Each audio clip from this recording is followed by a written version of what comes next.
Hey guys, क्या आप भी इंग्लिश बोलना चाहते हैं बट इंग्लिश बोलते बोलते कंफ्यूज हो जाते हैं, टूटी फूटी इंग्लिश का यूज करने लग जाते हैं। आपके सामने कोई भी इंग्लिश में बातें करता है तो आप समझ जाते हैं पर उसके आंसर नहीं कर पाते हैं और आपको उसके सामने हेजिटेशन होने लगती है। आप सोचते तो हैं, सेंटेंस तो समझते हैं और सेंटेंस सोचते भी हैं, बट टेंस सोचते सोचते वो सेंटेंस टूट जाता है और आप ये भूल भी जाते हैं कभी कभी तो कि हम बोलने क्या वाले थे, हमें इसका आंसर देना क्या चाहिए था। सो आपको उसके सामने हेजिटेशन होने लगती है। अगर आपके साथ भी ऐसा है तो रीजन सिर्फ और सिर्फ एक ही है, वो है टेंस क्लियर नहीं है। तो आज हम टेंस के बारे में ही इस वीडियो में बात करेंगे। Hey everyone, this is Akshita. Welcome back to my channel English Speaking. तो दोस्तों, आज से हम शुरू कर रहे हैं English basic to speaking level. जी हाँ, आज हम आपको पढ़ाएंगे टेंस। टेंसेस क्या होता है और ये कितने होते हैं। तो दोस्तों, पहले जानते हैं टेंस क्या होता है। Tense indicates time. टेंस बताता है समय को। कोई भी कार्य अब हो रहा है या पहले हो चुका है या होने वाला है, ये सब कुछ टेंस के अंदर आता है। अब टेंस को 3 पार्ट्स में डिवाइड किया गया है। First is present, second is past and third is future. Present मतलब वर्तमान में, मतलब जो काम अब हो रहा है। पास्ट जो बीत चुका है, जो काम हो चुका है। फ्यूचर जो भविष्य में होने वाला है। 3 पार्ट्स में टेंस को डिवाइड किया गया है। अब इन 3 पार्ट्स को भी 4 पार्ट्स में डिवाइड किया गया है। फर्स्ट प्रेजेंट है, तो प्रेजेंट के लिए प्रेजेंट इंडेफिनिट, सेकंड है प्रेजेंट कॉन्टिन्यूअस एंड थर्ड है प्रेजेंट परफेक्ट एंड फोर्थ है प्रेजेंट परफेक्ट कॉन्टिन्यूअस। अब इन्हें भी 4 पार्ट्स में डिवाइड किया गया है। तो आज हम सबसे पहले पढ़ेंगे प्रेजेंट टेंस। सबसे पहले बात करते हैं प्रेजेंट इंडेफिनिट टेंस की। इन्हें हम दोस्तों सिंपल प्रेजेंट टेंस भी बोला जाता है इन्हें। तो present tense and with these words, ता है, ती है, ते है, ता हूं। जिस किसी वाक्य में, जिस किसी भी सेंटेंस में अगर ये वर्ड आ रहे हैं, उस वाक्य का एंड जो हो रहा है वो इनके साथ हो रहा है। वाक्य के अंत में ता है, ती है, ते है, ता हूं आ रहे हैं, तो ये टेंस कौन से हैं? Simple present tense. अब डेली रूटीन को बताता है simple present tense. Daily routine बताता है, हैबिट को बताता है और फैक्ट को बताता है। डेली रूटीन मतलब रोजमर्रा की चीजें, जैसे आई गो टू ऑफिस, तो क्या है ये? ऑफिस जाना रोज की बात है, ये डेली की बात है, तो ये डेली रूटीन को शो कर रहा है। Habit, I drink tea in the morning, मैं सुबह में चाय पीती हूँ, तो क्या है? ये मेरी हैबिट है, आदत है ये मेरी, ये हैबिट को शो कर रहा है। फैक्ट क्या है? The sun rises in the east, तो ये एक फैक्ट है, सूर्य पूरब में निकलता है, ये एक फैक्ट है। अब बात करते हैं प्रेजेंट टेंस डेली रूटीन को, फैक्ट को, हैबिट को शोज करता है और इसका एंड होता है ता है, ती है, ते है, ता हूं। इन वर्ड्स के साथ जिस किसी वाक्य का भी एंड हो तो वो वाक्य कौन से होते हैं? सिंपल प्रेजेंट टेंस होते हैं। अब बात करते हैं इसके स्ट्रक्चर की। इसका स्ट्रक्चर होता है, सबसे पहले उसमें लगाना होता है सब्जेक्ट, फिर वर्ब, वर्ब की फर्स्ट फॉर्म, फिर लगाते हैं ऑब्जेक्ट। वर्ब की first form simple present tense में यूज होती है, क्लियर है। अब जानते हैं किसके साथ वर्ब की फर्स्ट फॉर्म यूज होती है और कहां पर नहीं होती है। सबसे पहले हम सब्जेक्ट लगाएंगे, वर्ब की फर्स्ट फॉर्म लगाएंगे और बाकी जो भी हमारा बचता है मैटर वो होता है ऑब्जेक्ट, तो वो हम यहाँ लगा देंगे। अब आई, वी, यू, दे, ये है प्लूरल नाउन, इनके साथ वर्ब की फर्स्ट फॉर्म आती है। आई, वी, यू, दे के साथ वर्ब की फर्स्ट फॉर्म आएगी। But he, she, it singular noun है ये, इनके साथ वर्ब की फर्स्ट फॉर्म तो आएगी, बट आपको उस फॉर्म में एस या ईएस जोड़ना होगा। जहां कहीं भी सिंगुलर नाउन हो, ही, शी, इट, तो उसमें आपको वर्ब की फर्स्ट फॉर्म के साथ एस या ईएस जोड़ना कंपलसरी है, और प्लूरल नाउन के साथ एस या ईएस नहीं जोड़ा जाता है, वहां पर वर्ब की फर्स्ट फॉर्म ही लिखी जाती है। तो फ्रेंड्स, प्रेजेंट इंडेफिनिट में सिंपल प्रेजेंट टेंस यानी कि हमने अफर्मेटिव सेंटेंस पढ़ लिया है। अब अफर्मेटिव होता है प्रेजेंट में, नेगेटिव भी होता है और इंटरोगेटिव भी होता है। तो अब हमने अफर्मेटिव पढ़ लिया है, अब हम पढ़ेंगे नेगेटिव सेंटेंस कैसे होते हैं उसमें। तो जो इसका प्रेजेंट इंडेफिनिट का नेगेटिव होता है उसका स्ट्रक्चर होता है सब्जेक्ट प्लस डू या डज नॉट प्लस वर्ब की फर्स्ट फॉर्म आती है। हम इनमें जो नॉट का यूज करते हैं वो नॉट डायरेक्ट नहीं लगाते, उसके साथ हमें डू या डज लगाना होता है। जानेंगे कैसे? देखिए, इसकी जो नेगेटिव फॉर्म होती है इसकी वर्ब कभी चेंज नहीं होती है। In the negative form verb never changes. Negative form में वर्ब कभी भी चेंज नहीं होती है। Singular noun he she it के साथ में यूज होता है डज नॉट। बाकी बचे जितने भी सब्जेक्ट्स होते हैं उन सब के साथ में यूज होता है डू नॉट।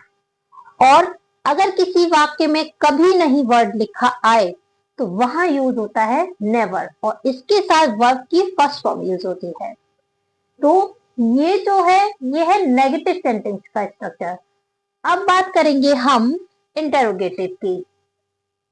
तो इंटेरोगेटिव में क्या आता है, कैसे यूज किया जाता है, अब हम उसे समझाते हैं। इंटेरोगेटिव सेंटेंस जो होता है प्रेजेंट इंडेफिनिट का इंटेरोगेटिव, उसका स्ट्रक्चर क्या होता है पहले उसे जान लेते हैं। उसके स्ट्रक्चर में होता है जो हम यूज करते हैं अपने प्लूरल नाउन के साथ, सिंगुलर नाउन के साथ, वो सब पहले लगाना है। जैसे डू डज, डू और डज हम नेगेटिव में यूज करते हैं, तो वही डू डज हमें देखकर लगाना है कि कौन सा है नाउन, कौन सा है, सिंगुलर है या प्लूरल है, उसके अकॉर्डिंग हम लगाएंगे डू और डज, फिर लगाएंगे हम सब्जेक्ट, फिर हम वर्ब की फर्स्ट फॉर्म लगाएंगे। तो मैं एक एग्जाम्पल के तौर पर आपको पूरी तरीके से समझाना चाहूंगी कि जैसे ये सेंटेंस है, क्या मैं बाजार जाता हूँ, do I go to the market. तो जो इसमें क्या शब्द है ना, ये क्या जो है, इसमें क्या का मीनिंग नहीं लगाएंगी। क्या का मीनिंग जैसे व्हाट, तो हम वो यूज नहीं करेंगे। ये इंटेरोगेटिव है, ये पूछ रहा है क्या मैं बाजार जाता हूँ, do I go to the market. तो हमें इस क्या की जगह पे क्या लगाना होगा, हमें इस आई के साथ हम डू का यूज करते हैं। नेगेटिव में हमने जाना था कि हम आई के साथ, आई वी यू दे के साथ डू का यूज करते हैं। तो हमें यहाँ पे पहले डू लगाना होगा, उसके बाद हमें वो सब्जेक्ट लगाना होगा, फिर वर्ब। तो वर्ब क्या है हमारी, जाना, तो हमने यहाँ वर्ब लगा दी। बाकी क्या बचा हमारा, बाजार, तो हमने वो बाजार यानी ये हमारा ऑब्जेक्ट है तो वो हमने यहाँ ऐड कर दिया।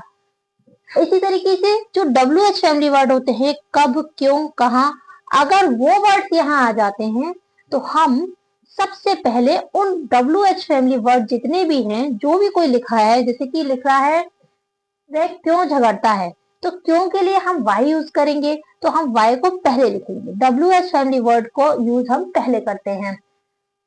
उसी तरीके से एक और वाक्य है कि इंटरोगेटिव नेगेटिव हो, अगर अगर इंटरोगेटिव नेगेटिव जैसे कि क्या तुम उसके साथ नहीं खेलते हो, तो यू के साथ हम डू यूज करते हैं।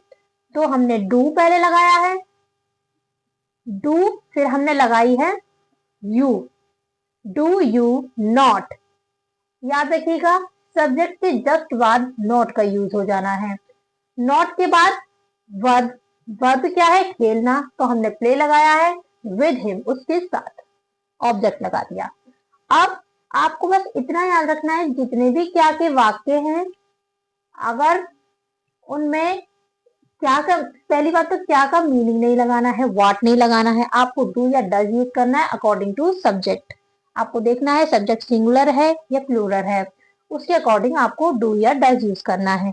अब मैं आपको प्रेजेंट इंडेफिनिट में अफर्मेटिव, नेगेटिव, इंटरोगेटिव के कुछ सेंटेंसेस एग्जाम्पल के तौर पर समझाऊंगी, जिससे कि आपको पूरी तरीके से ये प्रेजेंट इंडेफिनिट टेंस क्लियर हो जाएगा, समझ में अच्छे से आ जाएगा। फ्रेंड्स, आइए जानते हैं कुछ एग्जाम्पल जिनको देखकर आपको समझ में आ जाएगा प्रेजेंट इंडेफिनिट पूरी तरीके से। तो पहला है हमारा अफर्मेटिव। मैं स्कूल जाता हूँ, आई गो टू स्कूल। इसमें मैंने जैसे बताया था ता हूँ आ रहा है, तो ये सिंपल प्रेजेंट टेंस है, अफर्मेटिव। तो इसमें हमने गो लगाया है, और एस या ई एस इसमें नहीं लगाया है, वो हमने इसमें लगाया। जैसे वह पुस्तक पढ़ता है, ही रीड अ बुक। हमने बताया था आई वी यू दे, इनके साथ में एस या एस नहीं आएगा, ओनली वर्ब की फर्स्ट फॉर्म आएगी। और ही शी इट, इनके साथ में एस या ई एस आता है, इसलिए हमने यहाँ एस या ई एस ऐड किया है, और इसमें वर्ब की फर्स्ट फॉर्म में एस या ई एस लगता है और इसमें नहीं लगता है। अब बात करते हैं नेगेटिव की। नेगेटिव जैसे मैं वहां नहीं जाता हूं। अब इसमें हमने यूज किया आई डू नॉट। ता है, ती है, इन सब में जहां नेगेटिव में बात आ जाए तो नेगेटिव में नॉट के साथ में हमें डू या डज ऐड करना होता है। तो हमने यहाँ क्या यूज किया है, I do not. I you we they के साथ हमें क्या यूज करना होता है, डू। बाकी के साथ हमें क्या यूज करना होता है, डज। ही शी इट के साथ हमें जैसे डज यूज करना होता है। अब एक वर्ड आता है कभी नहीं, तो कभी नहीं के लिए हम do not does not use नहीं करेंगे। जहां कहीं भी वर्ड आए नेगेटिव में कभी नहीं, तो हमें क्या यूज करना होता है वहां पर, नेवर। तो हम कभी झूठ नहीं बोलते, we never tell a lie. Clear है। अब बात करते हैं, थर्ड है हमारा इंटेरोगेटिव।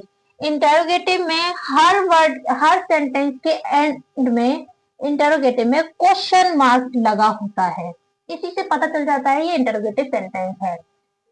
अब देखते हैं, वह क्यों झगड़ते हैं, वाई डज ही क्वेरल। जैसे मैंने बताया था WH फैमिली से रिलेटेड कोई भी वर्ड आएगा तो हमें वो वर्ड पहले लिखना होता है। तो हमने यहाँ पहले लिखा है, क्यों हमारा WH फैमिली से रिलेटेड है तो हमने वाई का यूज सबसे पहले किया है। अब क्या वह पुस्तक पढ़ता है, does he read a book. तो वर्ब की फर्स्ट फॉर्म तो इनमें भी आएगी सब में, पर उससे पहले जो हम डू डज नेगेटिव में जैसे यूज करते हैं ना, तो वही चीज इसमें हमें पहले लगानी होती है और वर्ब की फर्स्ट फॉर्म लिख देनी होती है। तो ही के साथ डज आता है तो हमने ही के साथ डज लिख दिया पहले, और फिर हमने वर्ब की फर्स्ट फॉर्म रीड लिख दी, बाकी बचा ऑब्जेक्ट हमने लिख दिया। क्लियर है। अब आता है इंटरगेटिव नेगेटिव सेंटेंस। वो कैसा होता है, जैसे क्या तुम उसके साथ नहीं खेलते हो, do you not play with him. अब जहां भी कहीं इंटरोगेटिव सेंटेंस होता है तो सबसे पहले हमें सब्जेक्ट के समय क्या लग रहा है, डू लग रहा है, और उसके जस्ट बाद ही हमें नॉट लगा देना है। सब्जेक्ट के जस्ट बाद नॉट आ जाएगा, और उसके बाद में वर्ब की फर्स्ट फॉर्म आ जाएगी, फिर बाकी बचा ऑब्जेक्ट आ जाएगा। क्लियर है। तो फ्रेंड, प्रेजेंट इंडेफिनिट टेंस पूरा तरीके से समझा दिया है। अगर आपको समझ आया तो कमेंट में यस लिखिएगा, वीडियो को लाइक कीजिएगा, शेयर कीजिएगा, और सब्सक्राइब करना बिल्कुल ना भी भूलें। और अगर आपको वीडियो अच्छी लगी है तो मेरे कमेंट बॉक्स में जरूर रिप्लाई कीजिएगा। आज की वीडियो में बस इतना ही। मिलते हैं नेक्स्ट वीडियो में, जिसमें कि मैं आपको समझाऊंगी कि पास्ट टेंस क्या होते हैं, ये कैसे बनते हैं, और इनका यूज कैसे किया जाता है, कैसे इन्हें समझा जाता है। तो नेक्स्ट वीडियो में आपको मैं समझाऊंगी पास्ट टेंस। तो आज की वीडियो में बस इतना ही। मिलते हैं नेक्स्ट वीडियो में। तो थैंक यू, बाय बाय।